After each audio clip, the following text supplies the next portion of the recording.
সবাইকে স্বাগতম আজকের হট নিউজ চ্যানেলে।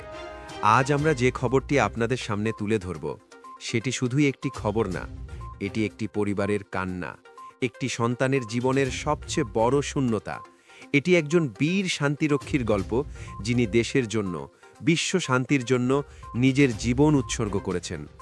ভিডিওর পুরোটা দেখুন আর আমাদের এই বীরের জন্য একটি দোয়া করে কমেন্টে লিখুন, ইন্না লিল্লাহি ওয়া ইন্না ইলাইহি রাজিউন। সুদানের আবেই শহরে ভয়াবহ ড্রোন হামলা। এ হামলায় শহীদ হন বাংলাদেশ সেনাবাহিনীর বীর শান্তিরক্ষী জাহাঙ্গীর আলম, ৩০ বছর। রবিবার দুপুরে সামরিক হেলিকপ্টারে করে তার মরদেহ আনা হচ্ছে কিশোরগঞ্জের পাকুন্দিয়ায়। উপজেলা উচ্চ বিদ্যালয় মাঠে হেলিকপ্টার অবতরণ করবে, তারপর অ্যাম্বুলেন্সে করে নেওয়া হবে তার গ্রামের বাড়ি তারাকান্দি গ্রামে।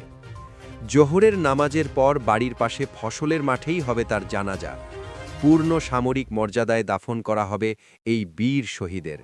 সব প্রস্তুতি সম্পন্ন, নিশ্চিত করেছেন পাকুন্দিয়া উপজেলা নির্বাহী কর্মকর্তা। এর আগে সকালে ঢাকার সেনাবাহিনী কেন্দ্রীয় মসজিদে হয়েছে প্রথম জানাজা। এখন কথা বলি তার পরিবারের কথা। গ্রামের বাড়িতে এখন নেমে এসেছে নিস্তব্ধতা, কান্না আর শোকের ছায়া। ৩ বছরের ছোট্ট সন্তান ইরফান এখনও বুঝতেই পারে না তার বাবা আর কখনো ফিরবেন না। সে শুধু বলে, বাবা কবে আসবে? স্থি রুবাইয়া আক্তার, বৃদ্ধ মা বাবা, সবার চোখে অশ্রু, বুক ভরা কষ্ট। গ্রামের মানুষ, আত্মীয় স্বজন, সহপাঠী সবাই অপেক্ষা করছে শেষবারের মতো এই বীরকে দেখার জন্য। তিনি ছিলেন বাংলাদেশ সেনাবাহিনীর মেস ওয়েটার। 11 বছরেরও বেশি সময় ধরে দায়িত্ব পালন করেছেন গর্বের সঙ্গে। 3 ভাইয়ের মধ্যে মেঝো ছিলেন তিনি। বড় ভাই প্রবাসী, ছোট ভাই কৃষক। মাত্র কয়েক মাস আগে 7 নভেম্বর শান্তিরক্ষা মিশনে যান তিনি। লক্ষ্য ছিল সন্তানের ভবিষ্যৎ, পরিবারের স্বপ্ন। কিন্তু সেই সন্তানের ভবিষ্যৎ গড়ার আগেই তিনি পৃথিবী ছেড়ে চলে গেলেন, যোগ দিলেন শহীদদের কাতারে।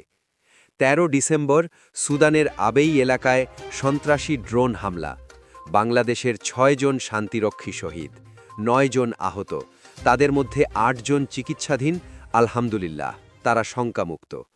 বন্ধুরা, আমরা যখন শান্তিতে ঘুমাই, আমাদের সন্তান পরিবার নিয়ে হাসি খুশি থাকি, ঠিক তখনই পৃথিবীর অন্য প্রান্তে জীবন ঝুঁকি নিয়ে এমন বীর মানুষরা আমাদের দেশের সুনাম বহন করে চলে। আজ তারা নেই, কিন্তু তারা আমাদের গর্ব, তারা আমাদের নায়ক। চলুন সবাই মিলে এই বীরের জন্য দোয়া করি, তার পরিবারের জন্য দোয়া করি, আল্লাহ যেন তাদের ধৈর্য দান করেন।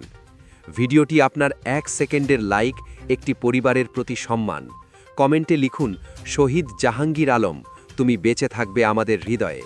আর আমাদের আজকের হট নিউজ চ্যানেলটি সাবস্ক্রাইব করুন।